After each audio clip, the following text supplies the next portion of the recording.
この番組はご覧のスポンサーの提供でお送りします。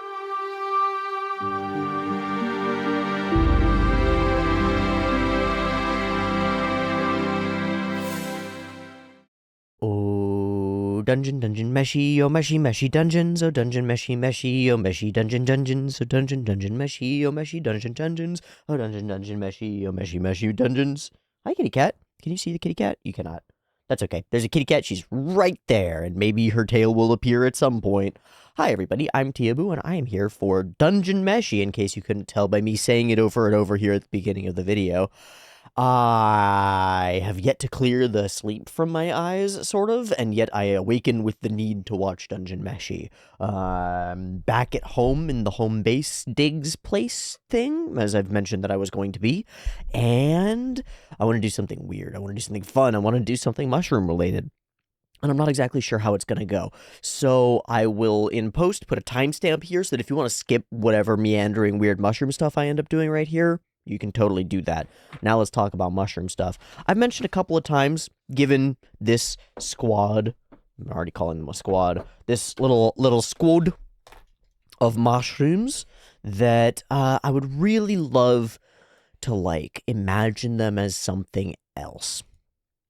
Specifically, I would love to imagine these mushy boys that we've been drawing as, an adventuring party, something related to D&D, to Dungans and Durgans and stuff.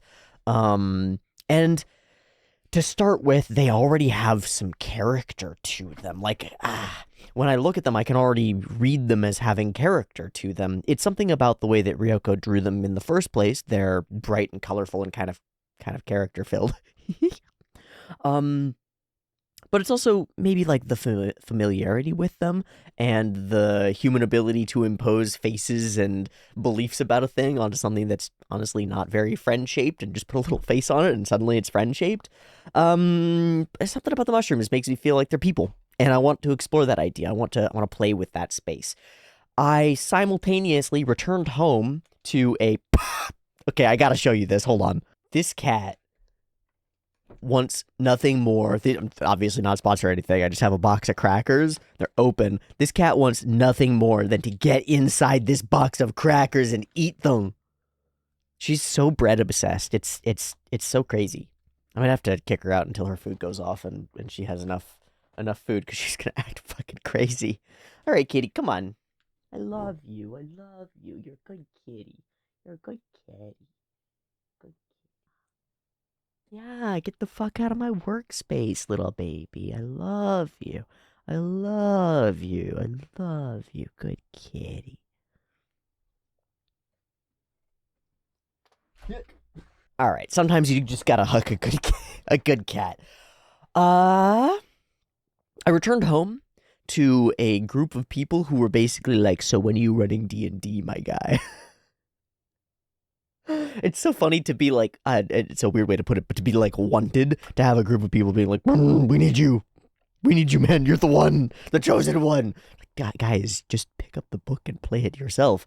But so it goes. Nobody wants to do that, and so I am back in the realm of looking for the right system to DM. And I think one way that I would love to explore that is to nail down a system and try to stat out one of these mushrooms. Draw him as though he's a character, and then figure out, what class and stuff he might be. We're going to start with the tall boy over here, and I need a new sheet of paper. Okay, so for this guy, for our tall guy, I've been recently watching through Avatar: The Last Airbender with my partner, and a number of episodes ago, we passed by the episode where we're introduced to the character Jet and his little squad of rebels, I guess you could call them. And there's a character among them who's named Longshot, and he's got one of the classic sort of conical hat situations and sort of some cloak things and a quiver and stuff. And there are some elements of that character, the facial features a little bit, but the hat especially, that I'd really like to capture here. So I'm looking at pictures of Longshot now to see how I'd like to to like model this after that. Yeah, I think quite a bit actually. And as before, I'm not going to give myself the opportunity to sketch things. I have to stay with pen because I'm forcing it. Okay, so we'll go ahead and sort of I'm comboing to mirror the image that I have up and also the mushroom that I have over here. Oh my gosh, Kitty! He's back for the box of crackers. Kitty, I have to put this somewhere you can't get it. I'm gonna put it in a box somewhere. I'm gonna put it far, far away. Far, far away, Kitty. That's where it goes.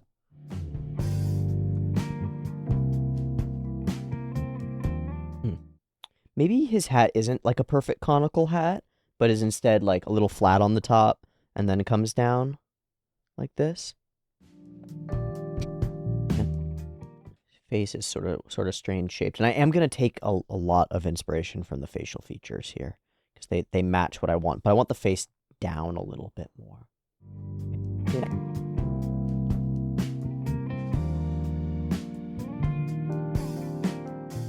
Okay, I'm actually gonna make him like way thinner because I feel like that fits for our little mushroom guy.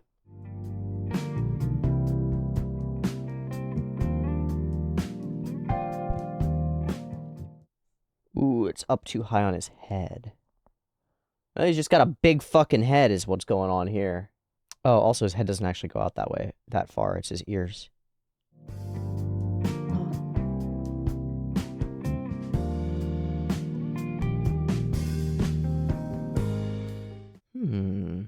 Man, there's so much to clothing design and placement that I totally don't understand. Every time I move to copy or be inspired by other artists and like actually get down to drawing their lines and stuff, I realize how little I know. How little I understand, you know.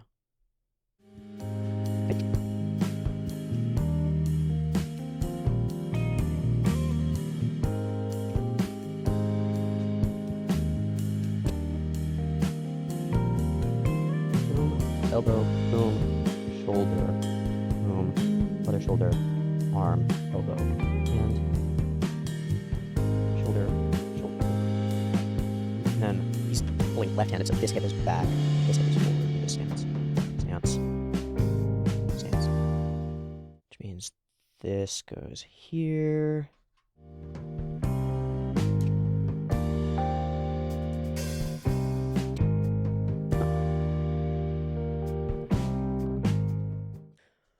Okay, honing in on a guy.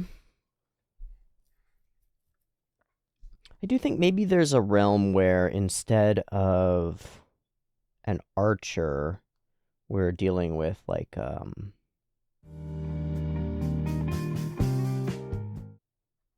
maybe instead of an archer, maybe more like a martial artist or a monk type of character. I don't know. I'm happy with the set of sketches for now. So I think for now I'm going to treat this as a like first draft or a start. And I'm going to put this up here and move on to watching Dungeon Meshi. I think if this guy is tall and thin and either an archer or sort of monk-like or something, this dude is definitely a dwarf, right? Like thick and stout, or maybe a fighter or something. Human, maybe elf, human. Dwarf probably, thick and stout. Then like goblins or halflings. We'll get there. Okay, I think that's the piece of this that I want to do for now, and at some point I'd like to figure out a rule system to like stat that dude out with, just for my own fun, and also to explore and understand the rule system. If you've got any recommendations, hit me up. I'm currently in the mindset of like mostly OSR style games, so I'm looking at OSE, Shadow Dark, and Worlds Without Number primarily, but I'm open to other things if you feel like there's some like really evocative fantasy stuff out there that I'd really enjoy running and messing with. Let me know before the sort of deadline closes and I decide what I'm gonna do. I haven't decided yet. I'm leaning towards stuff like Shadow Dark. Alright, welcome back from my artistic meanderings. I have anthropomorphized a mushroom boy and turned him into an archer boy, or potentially like a monk character type of thing, and I have sent out the call for classes or systems that might be fun to stat these characters out in, and I'm just gonna leave it there for today so that we can turn our attention to the real deal, the Meshi dungeon that ain't gonna mesh itself. Last time on Dungeon Meshi was focused on sort of two fields that were deeply intertwined. One being the intricate nature of balance in this dungeon, and the ways in which particular things can very much upset that, like a big creature eating all the medium creatures, causing an overabundance of the little creatures that we can then set right by defeating the big creature, making the dungeon members themselves kind of an integral part of the dungeon's ecosystem itself as they come through and kind of execute agency and decide about stuff in ways that the dungeon monsters don't really decide. Because we demonstrate with the Kelpie that the dungeon monsters are maybe more deterministic. Through the lens of Senshi seeing this creature as a friend, we learn that they are bound to their behaviors. They're bound to the way that they are. So we, as adventurers who see ourselves as separate from the dungeon, come in and change things, and yet find ourselves integral and a part of the dungeon ourselves. And that's sort of the lesson that Senshi takes away at the end as he realizes that Laios is infected by a worm that infected the worm that was infecting the squid thing. So,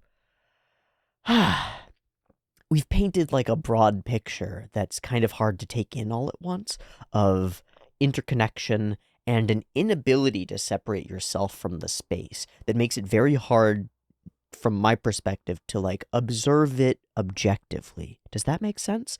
Like it's really hard to see things that you yourself are a part of. It's much easier when you're apart from them. You can sort of look at the thing from afar and understand it in a kind of fullness, even though you don't understand it in depth because you're not in it, you know? But once you get in it, you become a part of it, and suddenly your viewpoint on it is shifted by that, and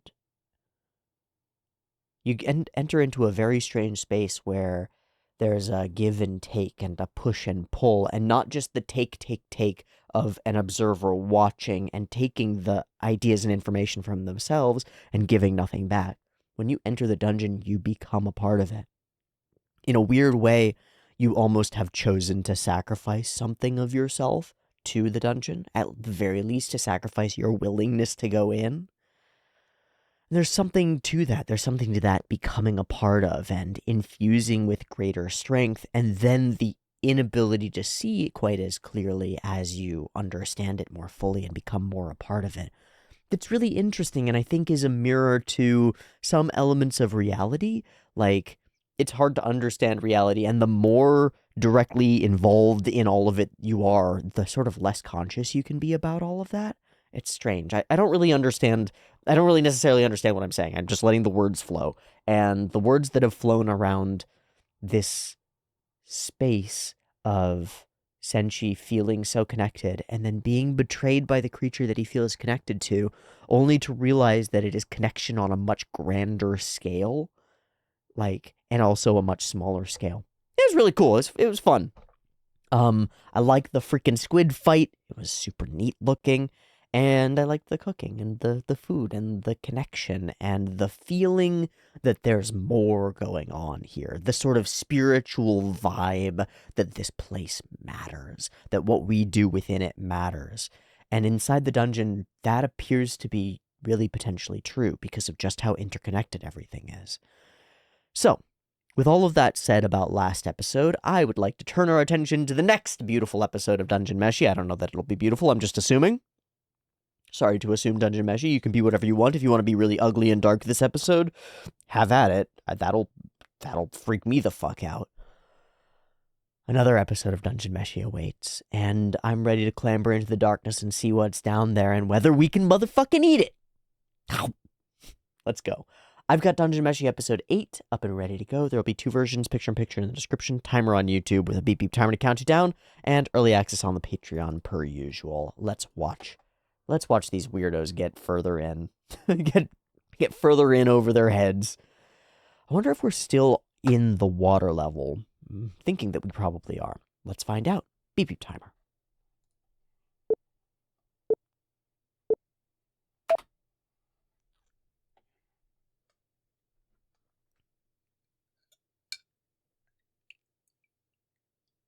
I forgot that I had caffeine while I was drawing.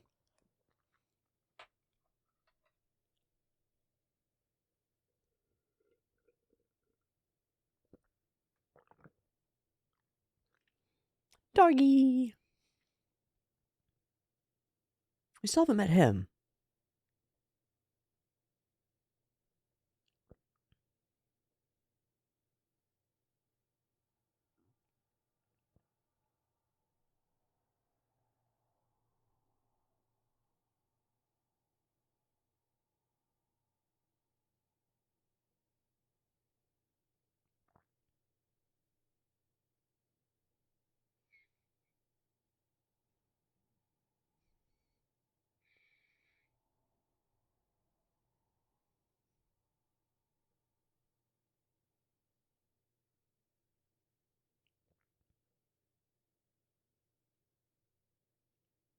I just realized, were they all elves on that boat?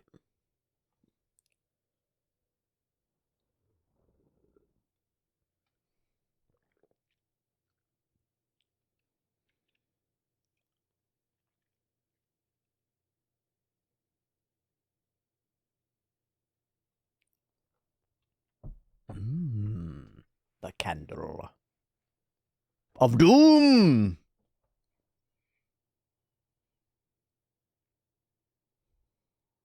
Did you?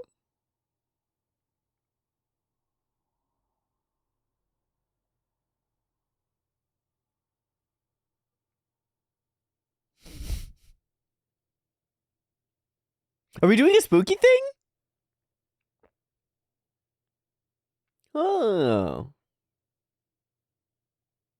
Oh my god, the fully undone hair. Oh.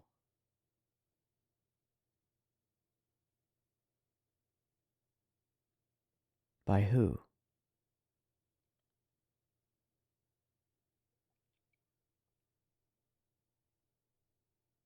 But by who?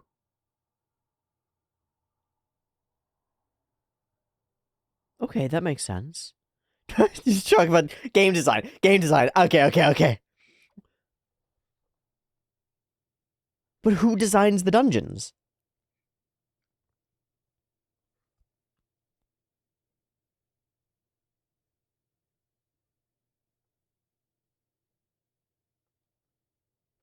I didn't know that about Marcille.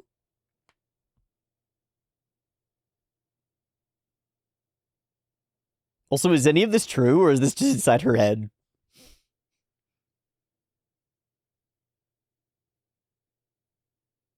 I'm not that cool.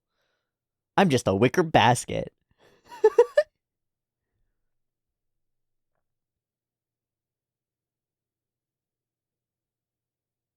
Intimidated.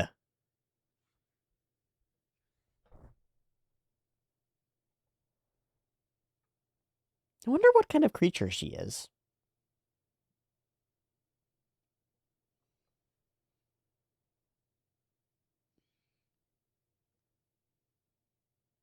Easy peasy.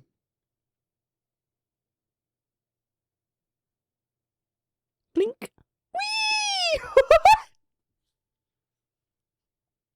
What? We're making sea monkeys? They're sea monkeys.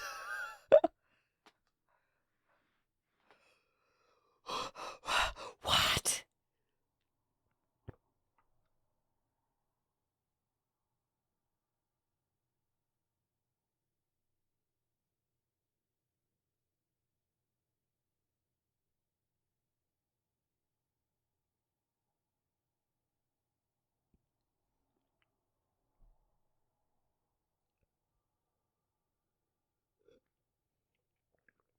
A safe dungeon? Wait, what are dungeons? This is true.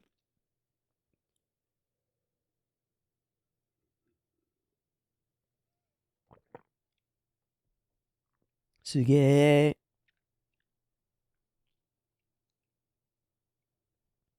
Oh wait. That's Fallen. And she's already growing.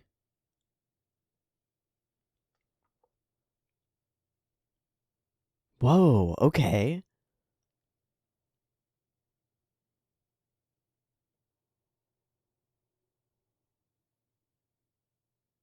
Oh, okay. So Fallen's not very good at this.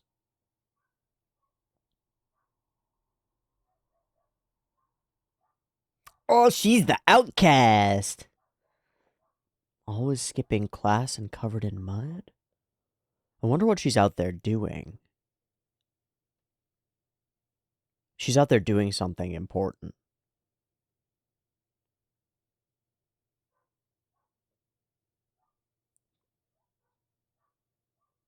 And you, Fallen?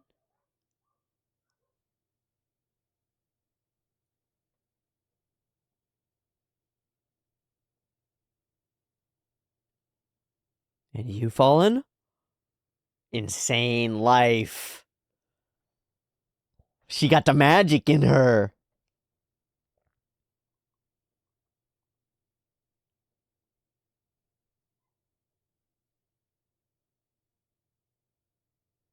Your barrier sucked. It's impossible. How could you?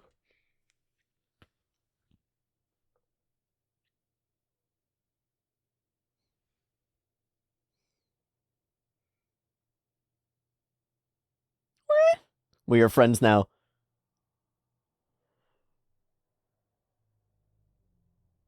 You're going to a dungeon. Fallen, you sneaky bitch! That's so fun! This is how they're friends? This is what we're teaching. That's so fun. I totally didn't expect any of this. Because, like, how could I? Is this Yuri?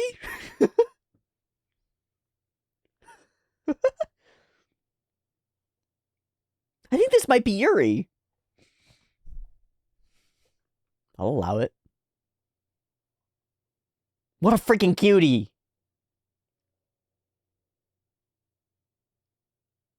Yeah, but in one category, however, excelling in the category of living life well and having fun, Fallen is kicking ass. You got things you can learn, girl. You are truly a child. They are siblings. They are the siblingest siblings.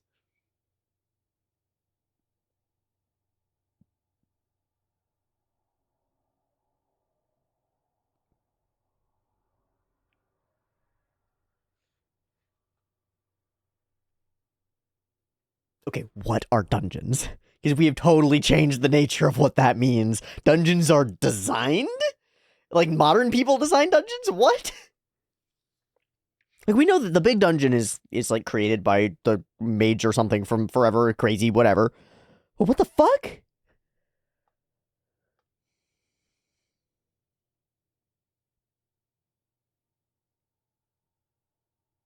Fallen is the one who opens her eyes, like who opens the world to her.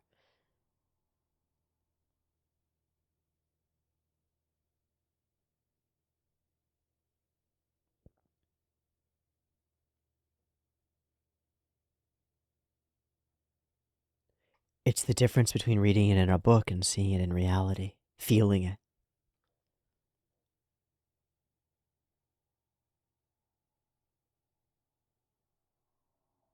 Chillax, fuck around.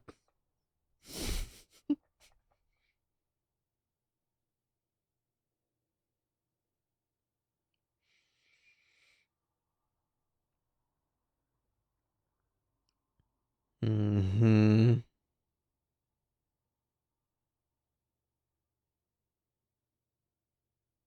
Mm.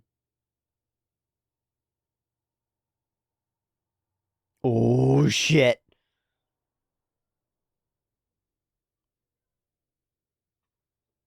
Maybe not though. Maybe not though. Maybe friend.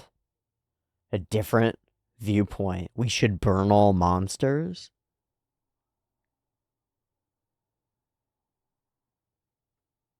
There are ways to interrelate. We can stay on our sides of the boundaries. Part of the ecosystem.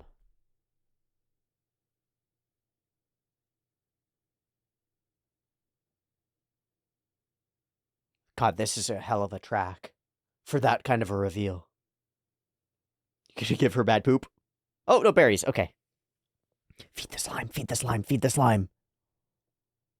Oh, okay, feed you. Feed the slime, feed the slime.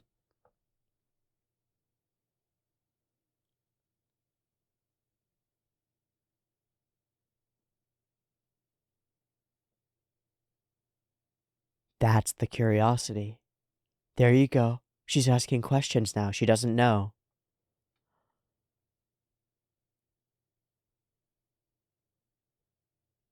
You're gonna have to go into one or a few.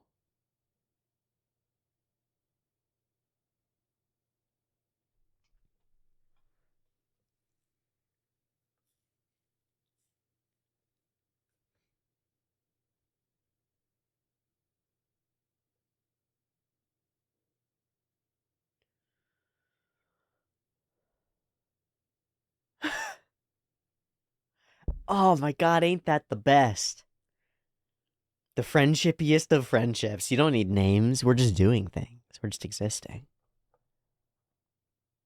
And a friendship is born.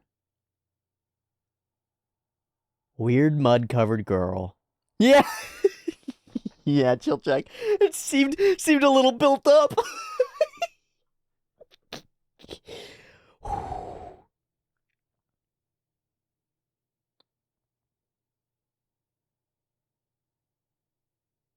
What a spiral.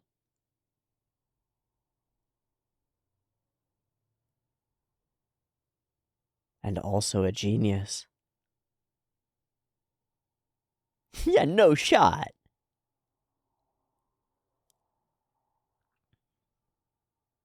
Checkmate.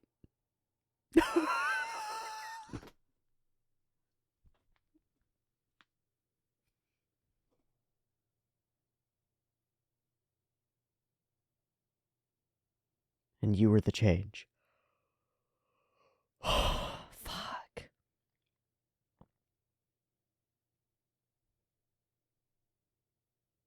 There's that you having an impact.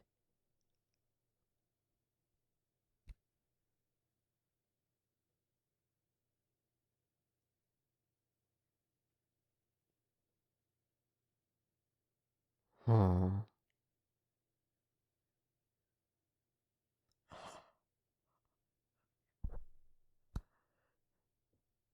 Very impressed. Very impressed. Definitely admired you.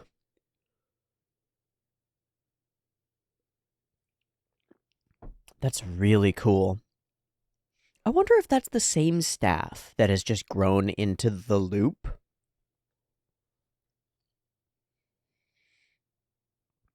Oh wow, we're getting close. That's why we're building here. Okay, we're building character here for a reason. Whoa.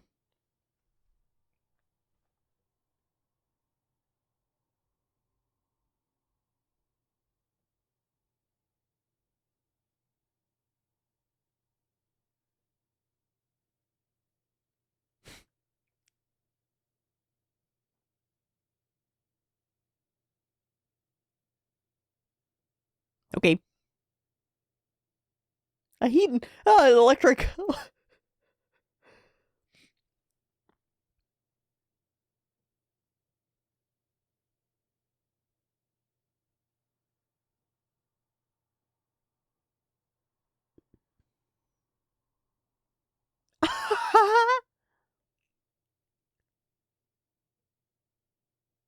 Ah.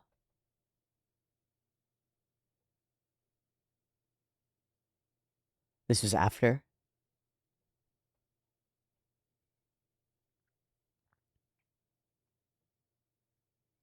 It's our first time really seeing Samurai Guy.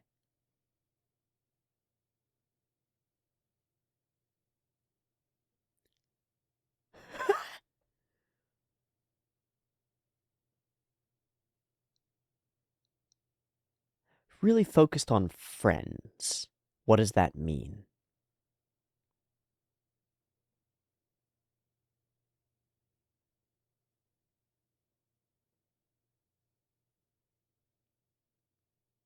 Slimu? I'm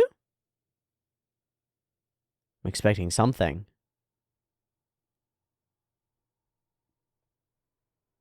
What?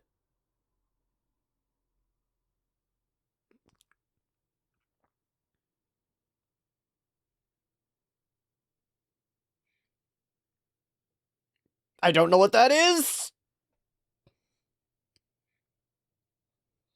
Horrifying cool water spirit monster. Screaming and shooting lasers. Whoa.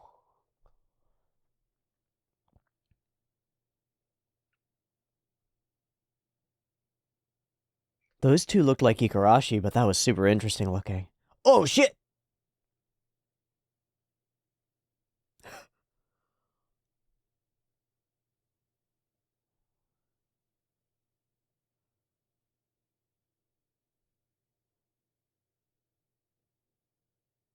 Got it.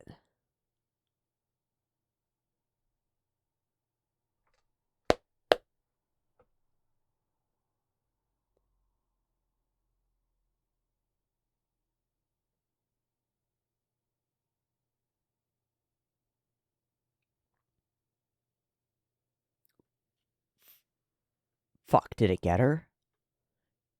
It looks like it just went through her clothing. Or maybe her leg.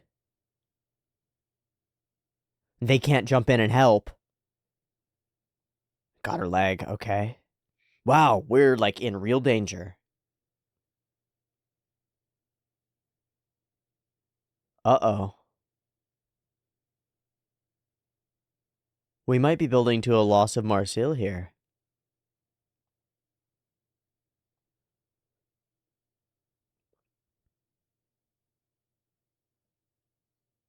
Fuck.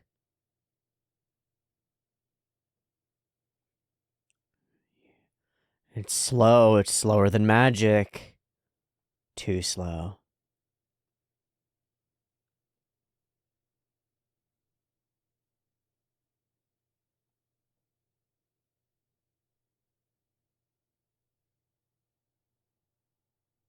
You can't know. Your blood?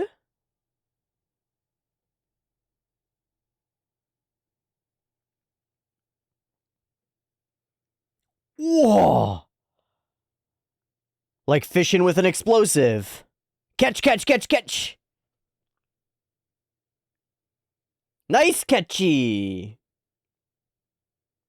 Nice catchy! Hell yeah! God, that was intense. That was cool. Oh, Jesus.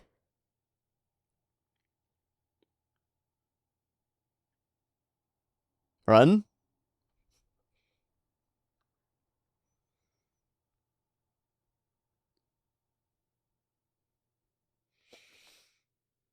Fuck that.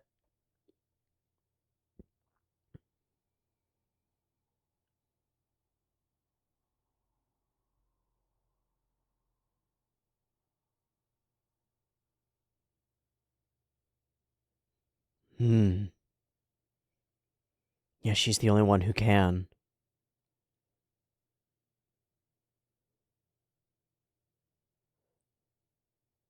Yeah.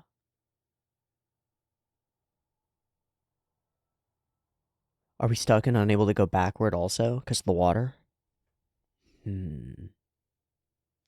Kabru and Squad might.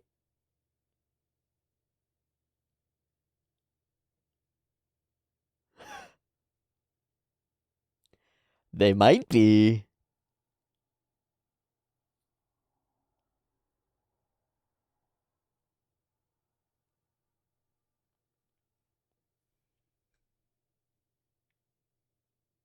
Help her heal.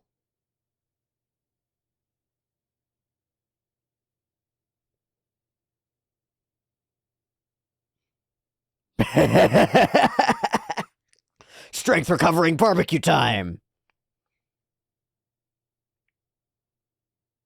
Damn.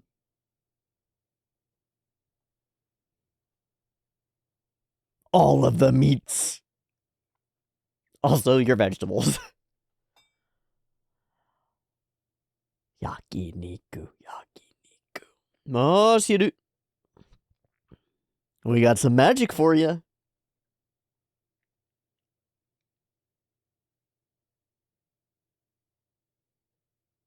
Aww.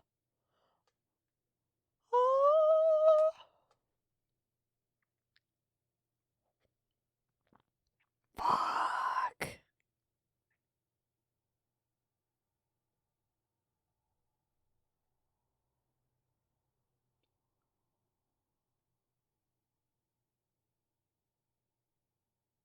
Hell yeah.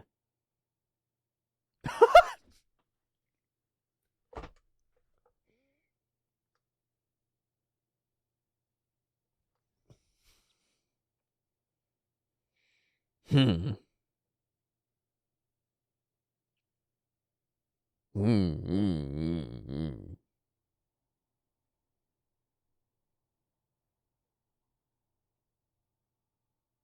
Top tier. Also liver. And more liver. Oxtail. Also more liver.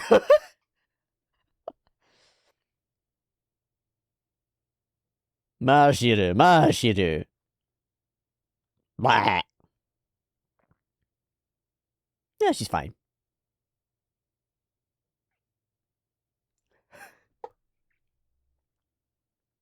More liver for you, Marcille.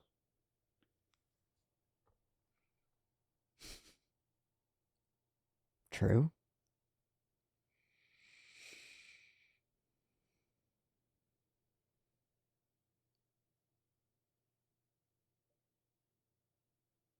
The smell? The smells are lingering upward. Who's this? Kabru and Squad? Oh no, that's her.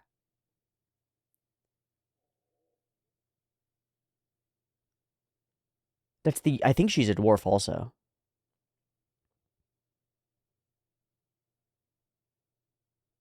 Us kind of fool. We kind of fool. Fun. I gotta say, I don't think I expected anything this episode. That was really, really fun. I love getting to see the past Marcille Fallen interaction stuff. Some really strong character building stuff, I think. I like it.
Oh, another episode of Dungeon Meshi covered. And I said it as we were heading into the OP or the ED sort of situation, but man, I did not expect any part of this episode, and I really enjoy the different building that we're doing here, jumping back into Marcille's past and showing us the development of her relationship with Fallen. I love how it's unclear a little bit how reliable of a narrator Marcille is during this story. Like, Chilchuck calls it out about her claiming that she's like the best in class and all that stuff, and those sections have the distinct feel of somebody who's trying to boost their own accolades, but it's unclear whether she's telling the truth. I think she might be, but I actually don't know. She could be lying. But I think she might be. I think she might be telling the truth about being this super talented, admired magician. And I think that the hole in that story is that she has realized that that path is not all inclusive, that there are things outside of it that she learns because of Fallen that are also important to include in her understanding of dungeons and reality and stuff. That the reality that's locked between the pages or the covers of books is not complete, and that there's a need to go out there and experience reality in order to, like, to be able to build within it. That element kind of fits in a weird way with some of the artistic pursuit that I've been doing, right? This need to go and look at it and observe and study the real thing and go and actually approach it in order to come away with conclusions that you can use to build your own things later. And it mirrors some of the attitude as we've recharacterized Marcille's journey into the dungeon as one of information gathering in a way that it kind of wasn't before. Like, it wasn't clear exactly what Marcille was getting out of going into the dungeon deeper. And it's still not entirely clear what everybody else gets. Like, what does Chilchuck get? It's unclear. And maybe what he gets is the ability to perform his role and survive and stuff, and that's it. Laios is quite clear. He wants to try new dungeon monsters, and he wants to go rescue his sister Fallen. Marcille wants to go rescue Fallen, but why was she there in the first place? Why be an adventurer at all? Why go into these dangerous dungeons instead of studying magic safely up above? And the answer is because her eyes were open to the fact that safe up above is not where you learn new things, is that those books are hollow in some ways because they lack a direct connection to the location. And that's something that Fallen, who sort of eschews and sheds the trappings of magehood and stuff, right? The, like, doing things right and being normal and clean and all those things. She wants to go play in the dirt and have fun and read books and letters and write letters and enjoy and experience and have this sort of holistic understanding of reality in the dungeon, which very much matches up with the traditional mentality of, like, a cleric or a healer type of character that's interacting with all of these things, but doesn't match at all with the very scientific outside perspective that mages and wizards traditionally have, where they're using book learning to understand things. And placed into that perspective, we come back to this idea that I touched on in the beginning of, like, the difficulty of understanding a thing when you're interacting with it directly and a part of it. But there's something that I missed in that initial discussion, which is that from the outside, you can't see it correctly either. I talked in the beginning about how once you're a part of a thing, you can't see it clearly because now you're a part of it and your perspective is skewed. But the truth is, if you've never engaged in a thing that's capable of engaging you in, like, a behavioral pattern or an exploration of a location, then you don't understand it very well either. A piece of comprehending is interacting and being changed by. Like, going into the dungeon changes you, and only once you've gone to the dungeon and come back out do you have any chance of, like, understanding the reality of the thing. Even if, by going into the dungeon, you skew your interpretation of it completely. It's like a fundamental paradox. You can understand things to a certain degree by being distant and separate from them, and you get a particular type of understanding doing that, and you sacrifice some of that understanding by going up and being right in it, right a part of it during the thing, but you gain a whole new wealth of understanding from being up close and personal and really involved in it. And we see that played out over the last 8 episodes like a dozen times as our characters learn things that they wouldn't have learned from outside, as Marcille learns about the mandrakes and stuff, all of these things. Like, even outside of the dungeon, she's thinking that our mandrake situation isn't the best. Maybe there's a better way to do this, and only by getting involved in the dungeon will we be able to figure out what that might actually be. I really like it as an underlying set of themes that I didn't understand how Marcille as a character particularly plugged into, and now she's maybe one of the best plugged into it because her goals and desires and abilities all kind of line up in a really interesting way. I think it's super cool. So that's where we start. We start with defeating monsters to maintain the balance of the ecosystem, And there's a bit of tongue-in-cheek here because the author obviously knows that this is a designed dungeon in a fantasy story in fiction. And so Marcille as a character is talking kind of about the game design of the dungeon. And it's like, wow, this is really well structured. If this dungeon is left be, the monsters will blossom out of it and go and invade nearby towns. And then we'll just be fighting them on a different front out in the open because cities and towns will hire adventurers to fight them. So what we do is we delve into the dungeon to get the treasures that are there and also to keep the monster population down. But by doing that, all we're doing is maintaining the balance.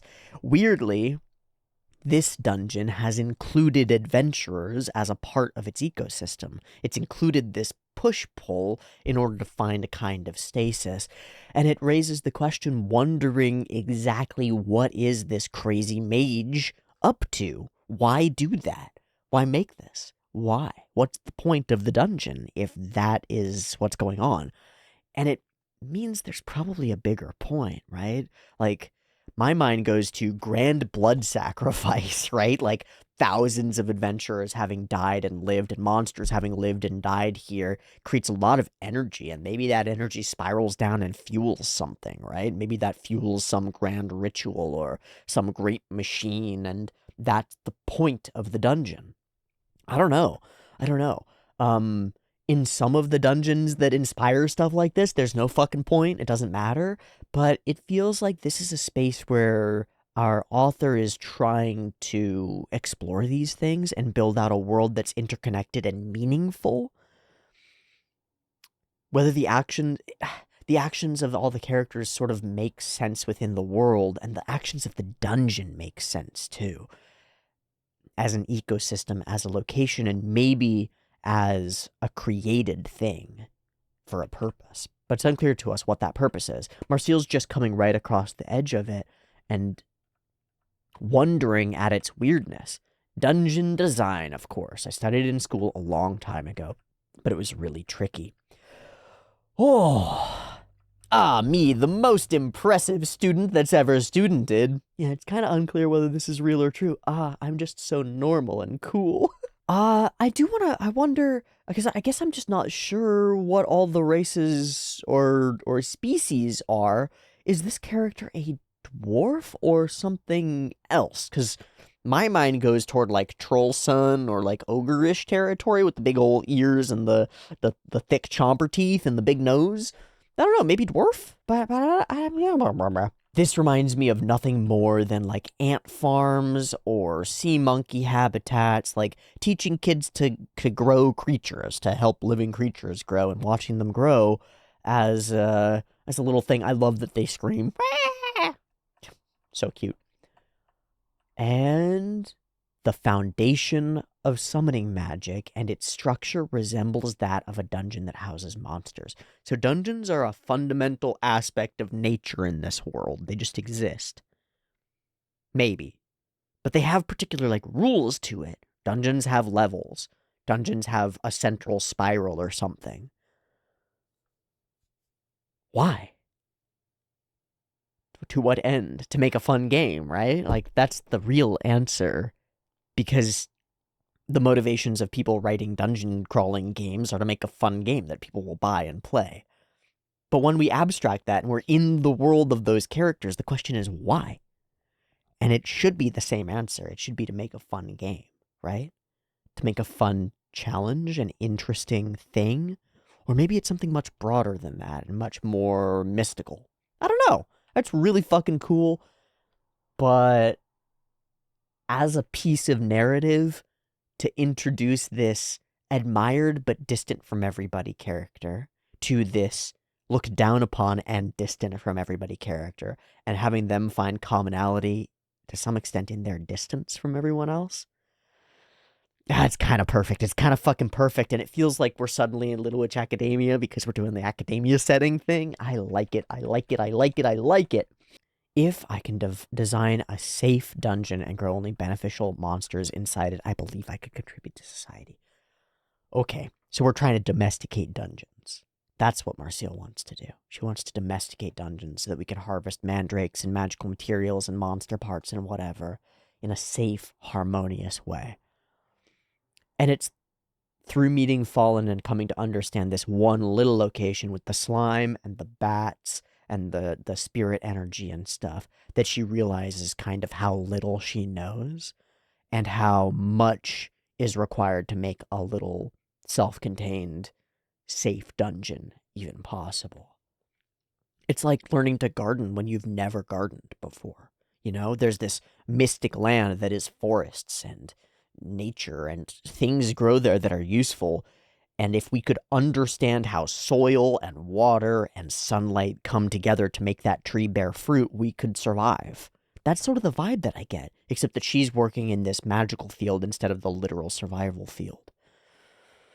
She's invested in the task of domesticating dungeon monsters, and dungeons themselves as a feature of this landscape. Okay, now I think I understand.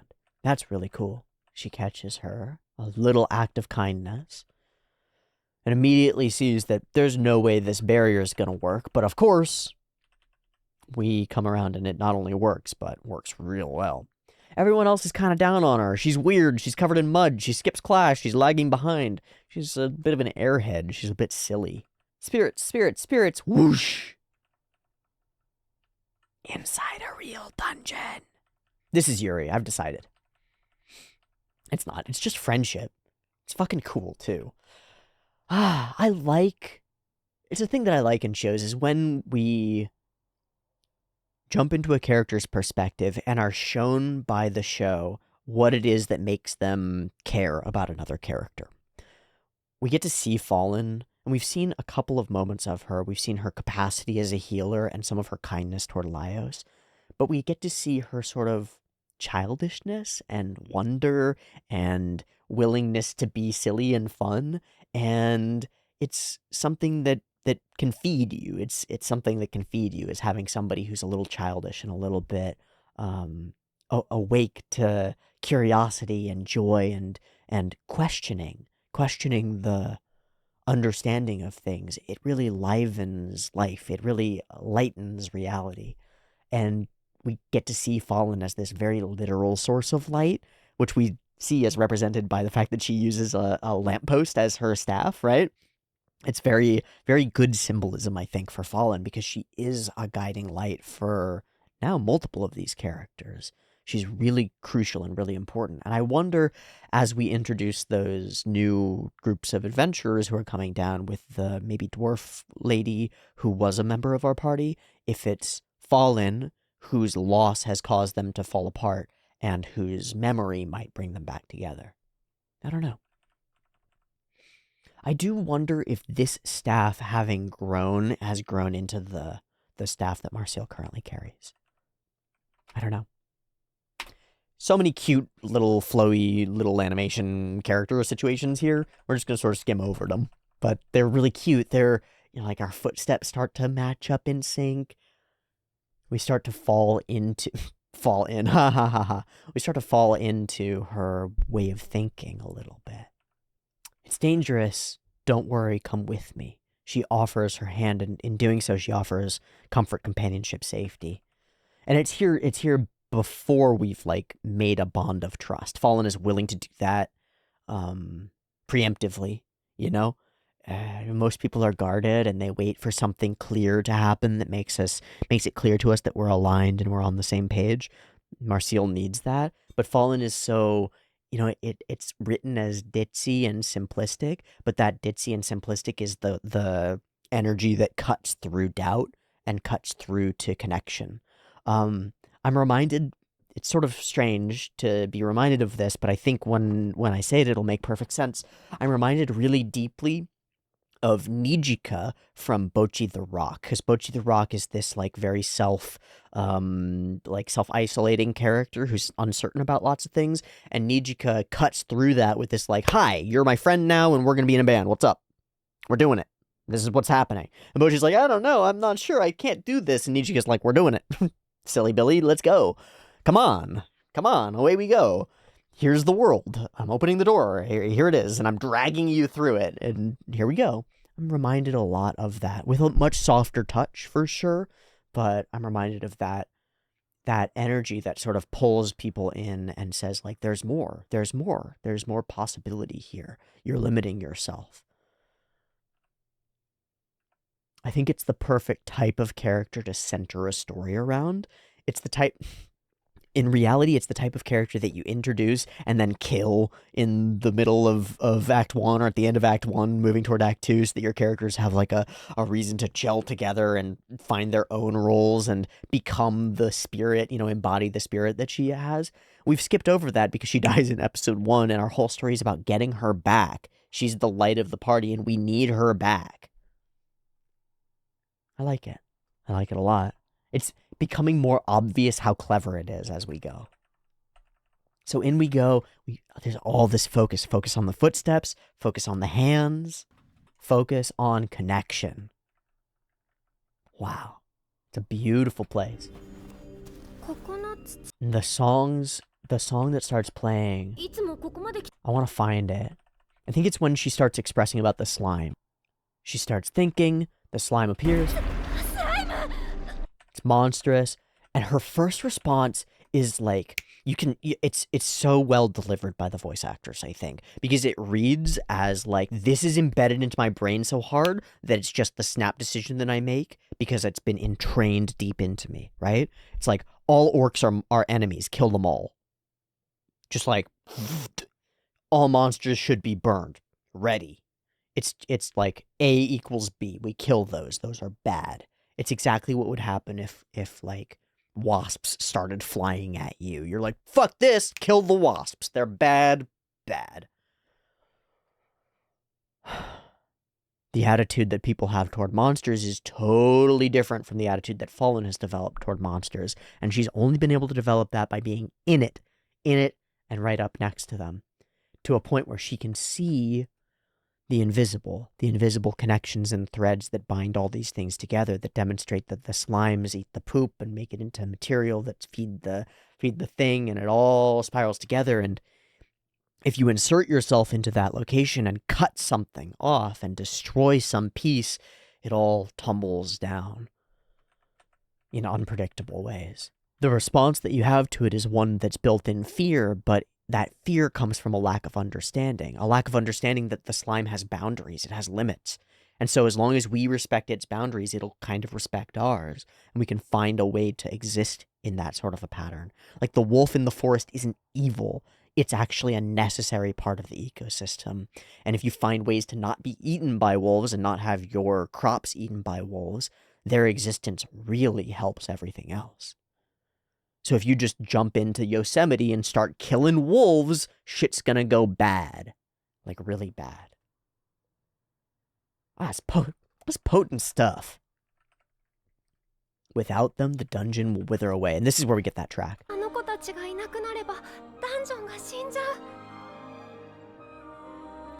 It's really beautiful. The choral voicings come in, and they say, like, this place is in harmony. This place is more beautiful than you know. Tread lightly. You're wrong. You're wrong. You're not seeing everything that's there. And her eyes open to the space, and she sees it as it really is for the first time. And then that changes her whole perspective on dungeons for the future. That's the impact that somebody like Fallen can have. Whoa. There's a whole different world. And then her mind shifts to from explanations about things. This is what a dungeon is. This must be this way. To questions. Every phrase that she says during this section is questions. I wonder what the bats are eating. That part isn't understood yet. When do the raspberries fruit? I don't know. What other animals might feed on them? I don't know. Without knowing all of these things, like, I thought I understood, and now I understand how little I know. In truth, I need to open my eyes much further to have any chance at structuring even the simplest plot of a little garden, right?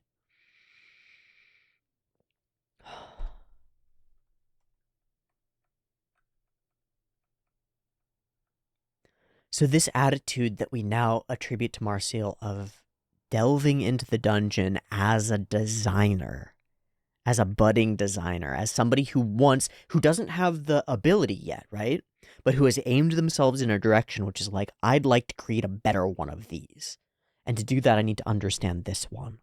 Is really potent to me because I'm watching, because it mirrors my experience of this show. I'm watching this show as a creator, a budding, like, terrible, mediocre starting creator, investigating it to find out from an established work what works. And I'm learning new things throughout. I'm learning new things that surprise me and expand my understanding throughout. My capacity as a designer, creator, thinker, imaginer, wizard, magician, whatever, is growing as I explore the dungeon Meshi that they're exploring. And now I find that Marcille is doing the same thing on her side of the screen, kind of, for the same kind of reason, almost. Suddenly that element of, like, the show doing what it's talking about rings really true, like, more than ever. And I really appreciate it. That's super freaking cool. I love that we get this far into this friendship. Having wandered off into the woods together and walked all this time and found this place and settled in here, and none of it needed to know each other's names. It's like a fundamentally unspoken thing. Connection. It doesn't need to be named, and then when you can put a name on it, it becomes solid. Bam. So there we are, and snap back to reality. Here's this dungeon. This dungeon is a mind-boggling place, and the choice to show the big spiral downward as though it's all connected, all a spiral, which mirrors very deeply the circle or spiral of life that we had in a couple of other episodes at the end portions. It implies that there's something really grand going on here and that we're just not privy to it. It continuously circulates an enormous amount of magic. Definitely far from being sane, or at least sane based on the principles that we currently understand. Because Fallen seems pretty insane until you understand what she's actually working with. And then her actions make perfect sense. Maybe the lunatic magician's actions make perfect sense too, on a much broader scale that we just don't understand yet. So she was talking about you. This is an element that's woven in too, is the ripple effect that people can have without intending to. Fallen had an impact on everybody, but Marcille had an impact in turn on Fallen. Fallen's light and liveliness was dying out. She was going off to be in that cave to be alone, because she was sad and alone. She was like eating lunch alone in the bathroom. And it was a magical place and it's beautiful, but she really wanted somebody to share it with. And until she had Marcille to share it with. So sometimes the best thing that you can do is reach out and be a friend to somebody. Sometimes that little impact creates a ripple effect that's way bigger than expected. And that's something that we've talked about with the actions that we've taken toward Kabru's little squad and the actions that we take on individual levels of the dungeon toward different monsters. It all feels interconnected. And we said explicitly last episode that we humans, we sentient creatures, are not separate from that. We're a part of it. We're part of that circle and that cycle too. So the energy that we feed into each other spirals around and comes back in strange ways. And it comes back in strange ways here. The whole adventuring party, in some sense, relies on that interaction happening between Marcille and Fallen years ago. Because the adventuring party relies on Fallen's light, and Fallen's light was going out, maybe, right? Was having a lot of trouble. You can do things that seem not impactful at all, or seem even selfish, and they can have big impacts on other people, just to be there. She had made a friend. She was always complimenting you. She complimented you too, but it was just that he's really good at being a dog. Ugh. Alright, so let's go. We set up the scene. There are only a couple of rests before we get to the Red Dragon, but we'll see if that actually becomes the case given what happens in the rest of the episode. So, the wipe down... Oh, it's for the water. Okay. And then we pour hot boiling water down, and out bubbles the most terrifying monster we've had so far, in my personal opinion. I gotta look up what an undine is in terms of like lore and history and stuff. Stemming from the alchemical writings of Paracelsus. Developed into a water nymph in its own right, but was originally an elemental spirit. So gnomes, undines, sylphs, and salamanders, and we've actually dealt with some of those already. Invisible spiritual counterparts of visible nature. However, undines are usually depicted as like female humanoid spirits, so this is an interesting and unique depiction. I think it's cool. I think it's really spooky. I think it's gorgeous. I love the look of the thing. Oh, it's so strange. And then it screams and shoots laser blasts of water. And we dive into some really lovely sort of Ikarashi style. Just throwing that out there. Ikarashi kind of style, Kanada style animation around this sequence. And then our POV shot is awesome. Straight into the water. Wow. Okay, so it gathers more water around it in order to shoot more out. What a terrifying creature. There are some really great facial expressions here. Something about this facial expression, it's like the coloring of the hair and the way that it sort of bends, makes her look entirely soaked and a little bit goopy, a little bit drippy. That's really cool. That's a cool effect. Really wonderfully impactful action and effects animation stuff. Blam through the leg, and then blam through the shoulder. I really like the animation style of some of these cuts. Senshi frantically trying to build a fire the old-fashioned way is a really interesting counterpoint to our previous arguments around using magic for fire and stuff. When it comes down to it and you're in the shit, flint and steel is reliable but slow. Interesting. It won't be ready in time. I love that impact frame. Fuck. That's so cool. So she goes bomb fishing again and manages to get it. Nice catchy. And let's fucking run. Another insane sequence. This is gorgeous.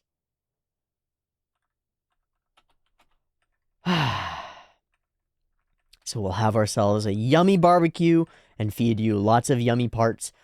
Organ meats are really good for you. Liver, heart, long tripe, they're all really good for you. They got lots of stuff in them that's really, really good for you. Highly nutritious. Don't listen to grifters about it who are taking steroids and pretending that they got all their juicy muscles and beard and stuff from liver. It's bullshit. And if you hate the taste, just take a multivitamin. But if you like the taste and you're okay with eating organ meats, they're a great way to get your nutrition. That's all I'll say. I like that cooking is a method of medicine here in the dungeon. It fits. We'll see how well it actually works out, and whether we need more, whether we need real healers or real magic in order to heal Marcille. And it looks like we're going to run into potentially an old friend and maybe have the opportunity. So we will find out next episode how that plays out, and maybe we'll gather some more of the old party before we have to come right up against the Red Dragon. But we'll see. I want to turn my attention to Sakagaburu. Most clearly, the cuts around Marcille fighting the Undine are fascinating, and I'd like to know who's responsible for all of those. My mind goes Ikarashi, because of course it does. But there are also a couple of cuts around Marcille and Fallen becoming friends and stuff that are really crisp character animation. I'd like to make sure that I cover those as well if they show up on the Sakagaburu. So let's turn our attention to Sakagaburu and take a look. Shunpei Gunyasu. Running! That is really cute. With the little hood bobbing and the hair going swoosh, swoosh, swoosh, swoosh, swoosh. It's really cute. It fits a lot of the character that we've had around Fallen. There's more coming. Swing, swing, swing. Such a kid. Haruki. Oh, 3D background and the animated hands. This is very lewd. Shunpei Gunyasu. Oh, again. So, a lot of these deeply character-filled character-y shots are Shunpei Gunyasu. That's super cool. Swoosh, whoosh. And then the big explode. This is Sho Oi. Message on the second impact frame? Oh, that. Ka. Okay. Boom. Gorgeous. Ichigo Kano. Okay, so that makes sense for this sequence. Oh, it's the whole sequence? Are you joking? He just gives the characters a sharpness and intensity that I love. Yeah. Oh my god, all of the Into the Water is Kano? All of this expressiveness is Kano? Wow, are you sure? There must be others working on this as well, but sometimes Kano puts in an incredible like solo effort, so I really don't know. Beyond neat. And finally, Kai Igarashi. No surprise there. 35 seconds listed as part of Igarashi's. Got the jump, got the grab, got these crazy silly faces, the collapse, and then the big boy, and then run, and then we're running. This sequence is so fucking crazy. Boom. Boom. Oh my god, what is that? 5-6 seconds? Leg, leg, leg, leg. Every character's doing something different in every frame.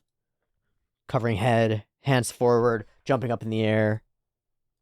Oh my gosh, just like following Chilchuck through this. Okay, now I'm gonna follow Senshi through it. Senshi. Senshi's got like the simplest. Oh, he jumps. Okay.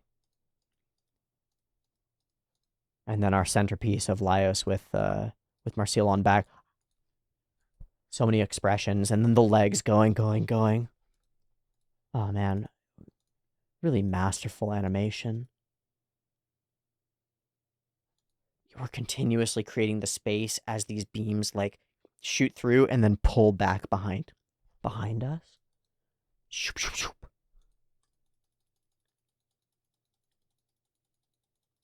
The camera's shifting backward and Laios is moving faster than it, so they overtake the camera as they go. What a fucking brilliant scene. Cool. Well, I just discovered that I wasn't recording for most of that on the video display capture portion, so I'm gonna have to do some stuff in post to make this look at all like a reasonable video, which is fine. It's kind of sucky, but it'll be fine. Altogether, I'll say that this was a really fun episode of Dungeon Meshi, and has introduced some stuff about Marcille that really elevates her as a character, and continues to, I don't know, like, improve my opinion of Fallen and understand how important she is to everybody involved and why it's so important that we go after her and get her back. I think that's really, really solid. It's continued to emphasize its core themes of, like, interconnectivity and relationships and the effects that one inevitably has on those around them, and how one's attitude can shape those effects in really positive ways if you try, if you're dedicated to it. I really like the spirit of this show, the vibe of it, the magic of it. It's something that's so hard to put a finger on because there are so many good things about it, but under the surface there are these magic invisible threads that link it all together and make it feel like something really special. And it feels really special now. I'm beginning to see it and feel it. Maybe a little bit like Marcille entering into that dungeon for the first time and looking around and, whoa, there's more here than I could have known. What a good time. I'll see you next week for more Dungeon Meshi. Much love. Peace.